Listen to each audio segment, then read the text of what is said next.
Joshua menembus dosanya selingkuh dengan istri orang, ya dengan cara kematian. Sedangkan Sambo karena emosional seketika membunuh, akibatnya dia kehilangan jabatannya, hancur keluarganya. Nah, sedangkan Baradae sudah membunuh orang, terus masih mau jadi polisi, terus jadi pahlawan, enggak ada kaitannya itu. Ya, Sambo ini terlalu bucin. Istrinya mungkin nggak terbuka kan. Dibuatlah cerita seolah-olah, kau tembak, nanti aku bantu kau. Nggak begitu kalau saya lihat. Intinya sih, si penembak ini takut dihukum mati, nggak mau berhenti jadi polisi. Tiba-tiba dia nembak gitu. Kapolri nggak berpecat aja Baradae itu.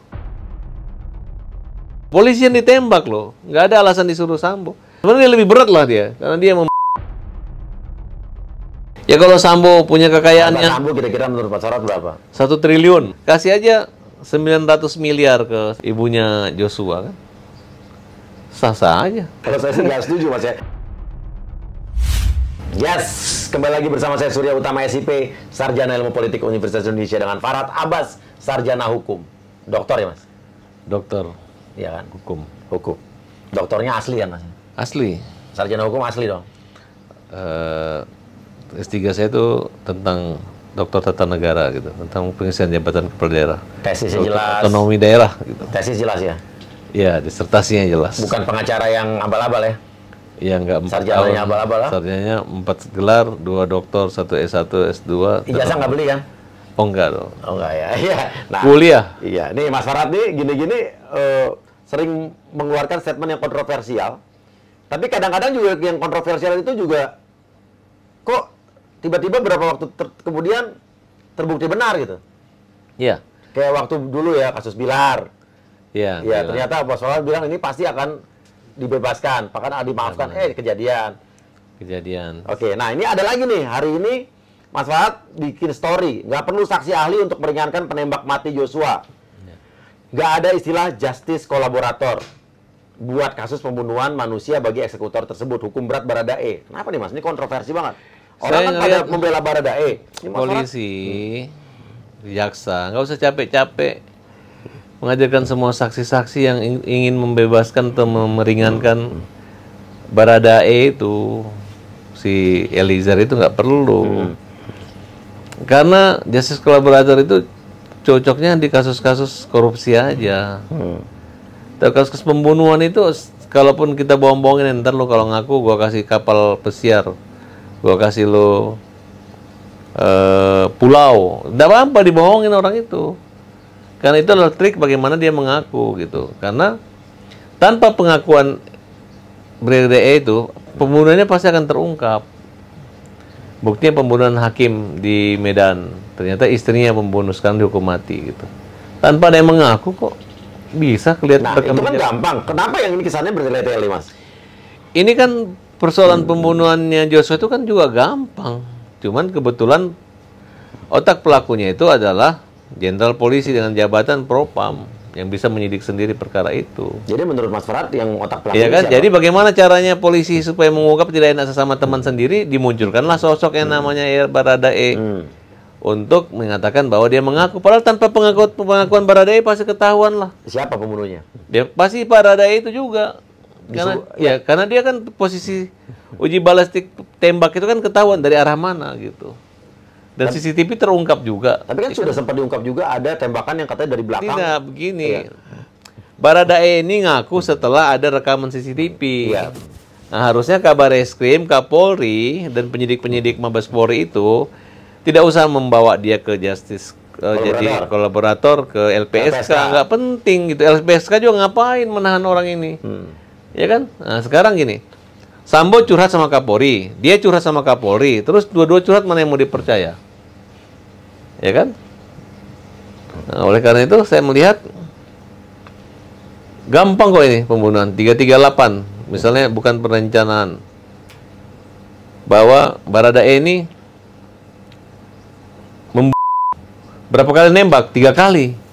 Masa mau diakui bahwa tembakan kelima baru mati? Nggak bisa dong. 1 kali tembak udah mati, ya udah yang membunuh itu.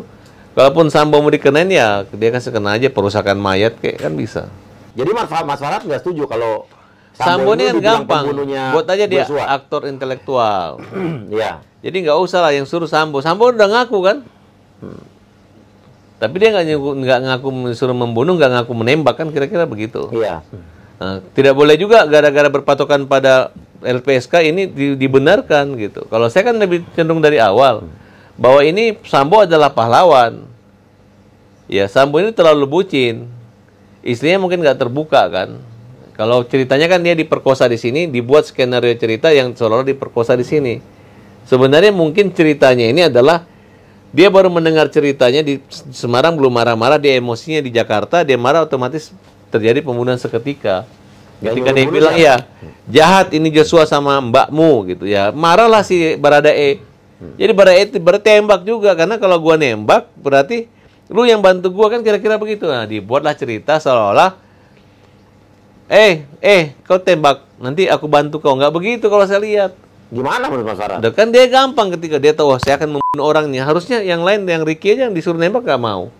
Kata dia gitu. Nah, kemudian intinya sih si penembak ini takut dihukum mati, nggak mau berhenti jadi polisi. Tiba-tiba dia nembak gitu. Kapolri nggak berpecat aja Baradae itu. Ngapain lagi orang udah membunuh orang? Ya dia suruh jadi apa kek di situ? Jadi pegawai biasa atau jadi supirnya Polri, nggak usah lagi jadi Barada lagi kan kira-kira. Karena dia menembak polisi loh, polisi yang ditembak loh, nggak ada alasan disuruh Sambo. Dan dia sempat ingin juga, kalau dia bilang uang, dia kan nunggu uang. Mungkin kalau uangnya nyampe, mungkin dia nggak akan ngaku. Tapi karena uangnya nggak nyampe, kemudian CCTV-nya udah ada, ya akhirnya dia ngaku dan terpaksa kan. Nah, menurut Mas Farad, kalau menurut saya ya, kalau yang saya lihat nih, dari beberapa keterangan orang yang dimintain keterangan di pengadilan, kalau saya lihat dari omongan Baradae, kayaknya dia lancar-lancar aja ngomongnya. Menurut saya, dia jujur menurut saya ya. Kalau menurut Mas Farad? Ya, dia akan menciptakan satu sifat kepolosan. Padahal dia bukan polos. Dialah penjahatnya Baradae ini. Karena Baradae nembak. Kalau Baradae nggak nembak, maka mungkin Sambo mau nembak atau membunuh gitu. Tembakan mengakibatkan kematian gitu. Saya yakin banget Joshua ini mati karena tembakannya Baradae. Jadi mati 3 kali tembakan loh dari jarak dekat. Jadi dia nggak perlu lagi aku nembak 3-4 kali atau 5 kali yang menembak mati. Sambo nggak ada kaitannya itu. Justru jadi, menurut Mas Farad, yang Joshua Baradae. Sambo? Ya Sambo sebagai orang yang dirugikan karena emosional, karena istrinya diperlakukan seperti itu, dia marah gitu. Oke. Ya harusnya mungkin aja Sambo yang membunuh, tapi tiba-tiba dia yang kepintaran sok mau membunuh. Komandan, jangan pakai tangan komandan, biar saya aja. Mungkin kan begitu kan. Nah, tapi oke, sekarang saya tanya, menurut Mas Farad, pemerkosaan itu ada apa enggak? Menurut saya kan dari awal saya katakan tidak diperkosa. Tapi saya yakin itu adalah suka sama suka. Kemudian mereka terlibat hubungan jauh, mungkin berantem. Nah, tiba-tiba daripada ketahuan, mungkin ada yang lapor ke Sambo gitu. Kemudian Sambo marah, ya istrinya bilang saya diperkosa. Makanya ada kalimat, ada apa ini kan gitu kan, kira-kira seperti itu. Ya, artinya Joshua menembus dosanya selingkuh dengan istri orang, ya dengan cara kematian. Sedangkan Sambo karena emosional seketika membunuh, akibatnya dia kehilangan jabatannya, hancur keluarganya.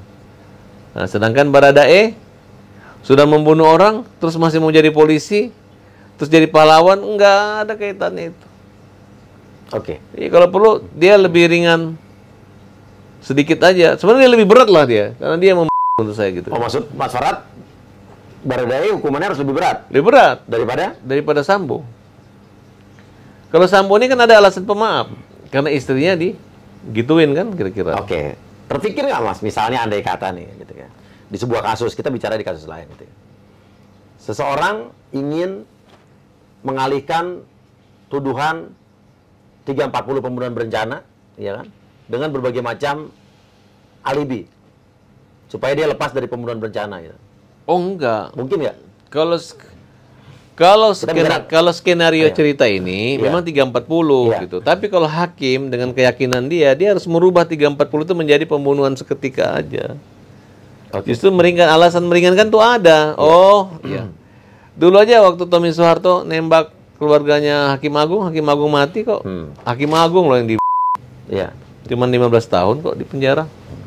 Nah, ini kan seorang yang kedapatan atau jahat sama istrinya, kemudian dia marah, kemudian dia bunuh anggotanya. Harusnya kan dia sebagai orang yang loyal, yang disayang, sudah dianggap sebagai anak sendiri. Berarti ada kesalahan fatal banget yang dilakukan oleh Joshua gitu.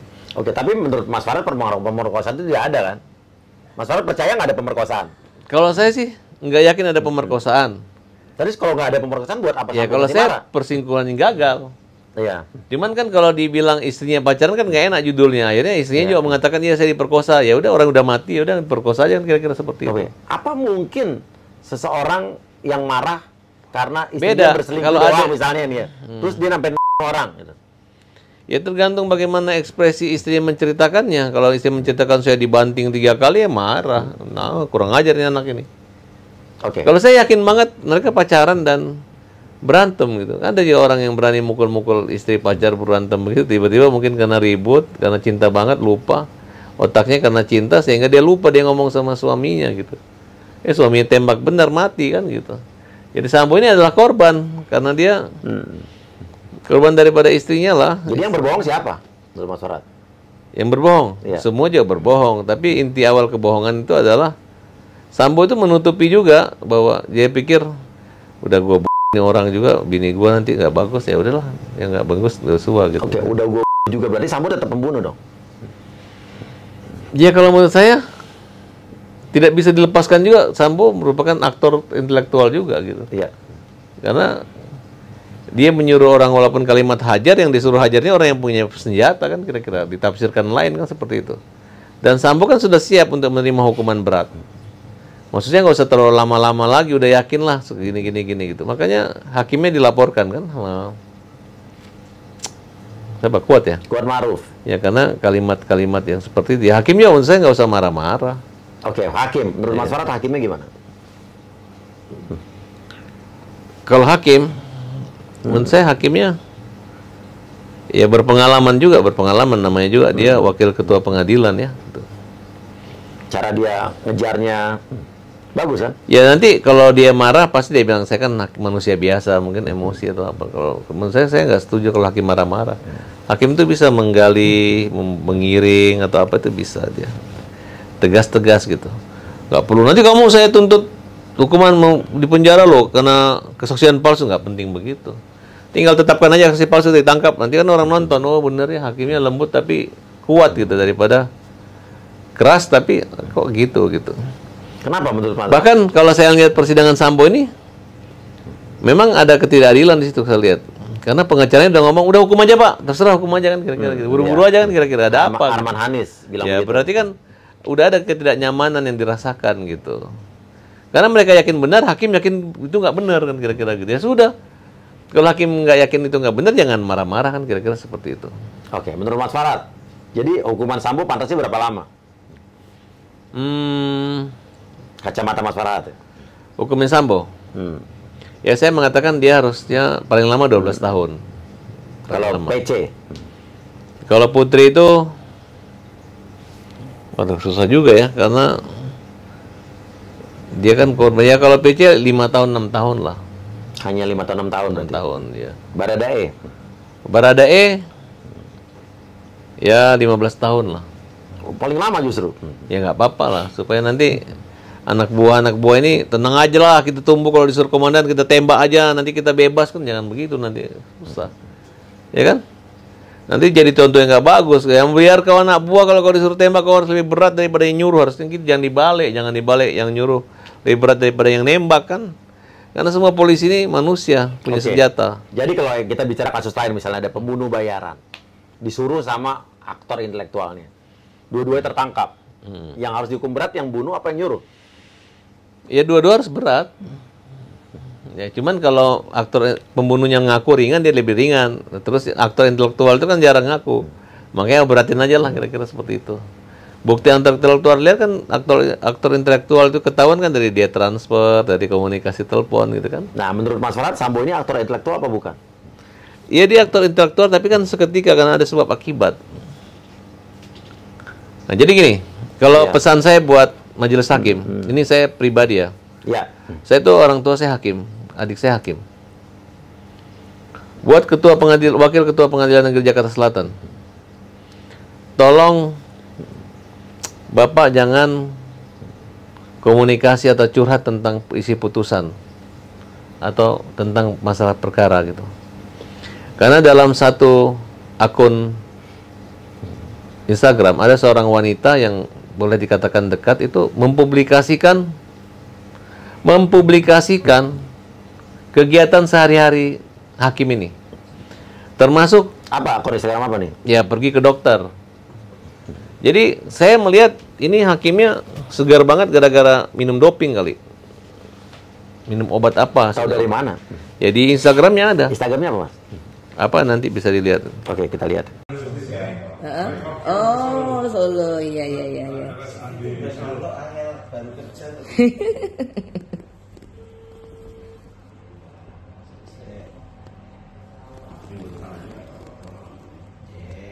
Tapi nggak apa-apa kalau ngambil darah aja ya, bener kan? Ngambil darah aja toh. Jadi disuntik, ini jadi siapa, kuat. Ini siapa? Ya nggak tahu wanitanya siapa gitu. Apakah istrinya atau bukan, saya nggak ngerti. Kedua, wanita ini begitu yakin bahwa hakim ini akan menghukum seumur hidup, seolah buat taruhan gitu. Berarti ada terkesan hakimnya cerita dengan wanita ini bahwa Sambo akan dihukum seumur hidup. Kan kira-kira seperti itu.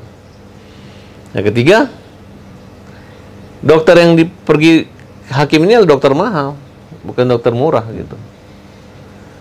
Kemudian ada terkesan mungkin bahwa ada hakim ini bisa pakai baju atau sepatu bagus gara-gara siapa yang bikin, seperti caption ini pertanyaan seperti itu gitu. Nah, menurut saya itu dihindari gitu, karena kalau kelihatan sama istrinya Sambo atau Sambo ketahui ini akun ini bisa berbahaya gitu. Bisa persidangan ini tidak sah dan batal. Kenapa?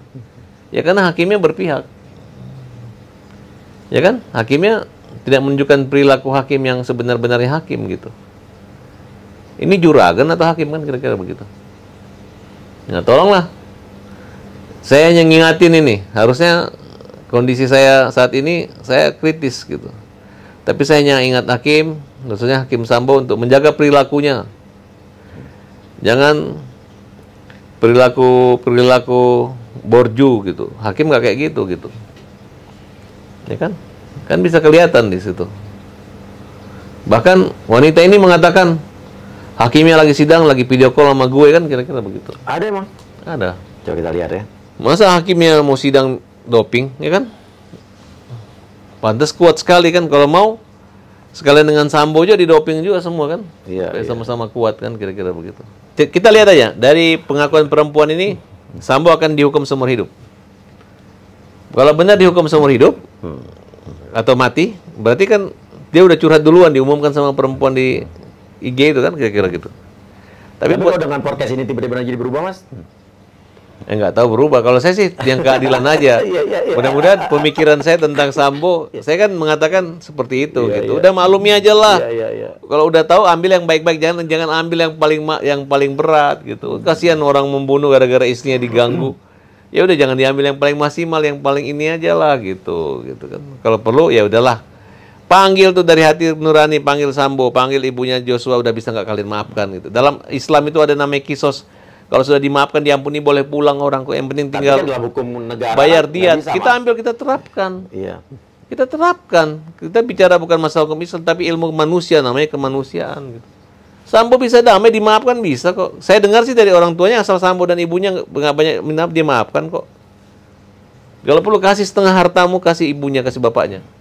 Sebagai rasa persaudaraan dan rasa bersalah kamu. Saya yakin pasti diterima. Ya namanya juga, dia kan selama ini dia membiayai anaknya dari kecil sampai besar, harapannya anaknya akan memberi penghasilan. Itu namanya hukum, itu kan juga ada materinya. Ya kan? Tapi kan yang bisa mengubah undang-undang kan Bukan, itu bicarakan secara mediasi. Kan sekarang ada restoratif justice. Tapi apakah pembunuhan bisa mediasi, Mas? Bisa aja. Maksud saya memberi contohlah hukum Islam yang katanya tidak manusiawi, ternyata manusiawi. Bisa. Daripada ibunya nangis-nangis, diulang-ulangi ngomongnya kayak orang berpantun, berpuisi segala macam, sampai tidak ada kaitannya. Tanpa dia ngomong itu pun hakim itu akan tergugah. Akan tergugah mengatakan bahwa ini akan dihukum yang berat gitu. Ya ketika saya mengatakan gini, ya kenapa nggak baik-baik aja? Bisa kok. Nah, tapi kan ini pembunuhan, Mas. Ngerti. Nah, tapi itu kan menjadi pertimbangan. Kalau Sambo minta maaf, ibunya memaafkan, kemudian ada kita membuat denda atau apa, kan bisa-bisa. Nah, coba misalnya Mas Farhad jadi di posisi ibunya Joshua. Sambo, udah kamu membunuh ya? Ya oke. Jangan lagi hina-hina anakku gini. Aku maafkan kau, nggak apa-apa. Asal ngaku semua gitu. Asal ngaku semua udah selesai kan. Kalau ini kan ya dari awal kan memang menyangkut kayak masuk ke rumahnya nggak pakai sepatu, pakai sepatu kan mereka panjang-panjang aja, hal sepele digede-gedein gitu. Ya, tapi mau bilang begini juga nggak enak, memang orang mati gitu. Kalau Sambo mengganti rugi, biaya pendidikan, biaya berapa kalau misalnya Joshua ini meninggal umur 60 tahun, sebulan dia bisa ngasih ibunya diganti semua, udahlah Po. Saya biar miskin, yang penting saya nggak masuk penjara lama. Ibu kehilangan, ambillah harta gaji saya semua, ambil ke ibu. Saya rasa bisa. Berapa kira-kira? Ya kalau Sambo punya kekayaan yang... Sambo kira-kira menurut Pak Farhad berapa? 1 triliun umpamanya, ya kan? Segitu doang? Yang umpamanya 1 triliun. Ya. Kasih aja 900 miliar ke siapa namanya? Ibunya Joshua kan? Sah-sah aja. Sambo cukup 100 miliar aja kan. Dia kan bisa kaya lagi dengan kamu pintar cari uang. Kira-kira gambaran begitu apa? Kalau saya sih nggak setuju, Mas ya. Ya karena kalau saya pribadi nih, supaya kan namanya hati.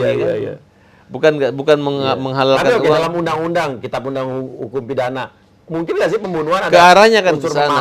Arahnya kan ke sana. Nggak maksud bisa nggak?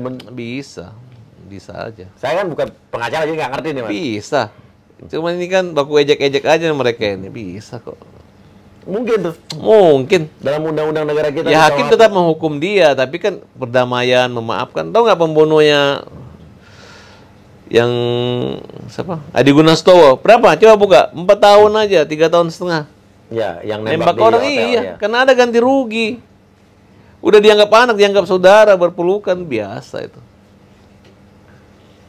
Manusia ini Pak. Dalam Islam aja yang agama membunuh bisa baik, masa kita nggak bisa nilai keadilan-keadilan itu. Oke. Yang salah itu kalau hakim meringankan dia, ibunya ngamuk. Kalau ibunya udah damai, udah saling memaafkan, ya enggak. Sambo bisa.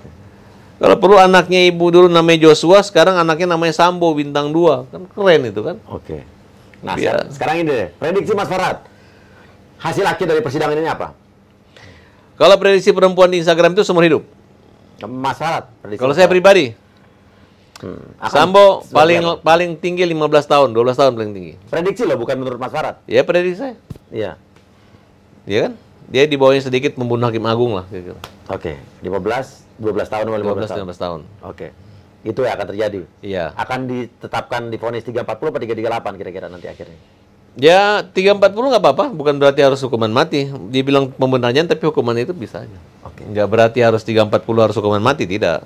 340 juga dihukum 2 tahun juga bisa aja. Kan itu kan minimal 1 tahun, maksimal 20 tahun atau mati kan kira-kira. Oke. Siap. Nah inilah Mas Farhad yang selalu kontroversi dan siap lihat instastory-nya.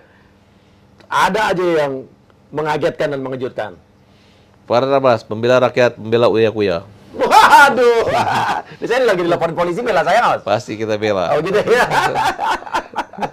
Ya udah, siap Mas. Habis itu kita bincang-bincang di channel Ade Mas Farhad ya. Oke. Ya, oke. Kalau begitu guys. Zaki Ki. Zaki ya. Habis ini ya. Oke, silakan kasih komen ya. Wassalamualaikum warahmatullahi wabarakatuh. Lo banyak gaya, lo emang banyak gaya. Cuma bisa konferensi pers, mending lo ke laut aja. Gue nggak rugi, lo katain bukan artis. Duit lo juga pas-pasan, tapi so pengen jadi Hotman Paris.